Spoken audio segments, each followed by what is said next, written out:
இதனால தெய்வீக தன்மை கொண்ட சிவபெருமான் அருளால குரங்கு முகமும் மனித உடலும் கொண்ட குழந்தை அவங்களுக்கு பிறக்குது.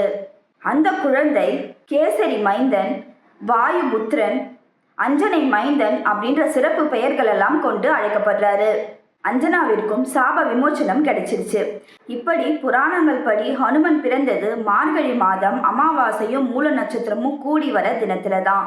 அதீத சக்திகளோட பிறந்த ஹனுமன் ஒரு நாள் தாய் அஞ்சனை கிட்ட, எனக்கு பசிக்கும் போது நீ கூட இருந்தா எனக்கு சாப்பிட கொடுக்குற, நீ கூட இல்லைனா நான் என்ன பண்றதுன்னு கேட்கிறாரு.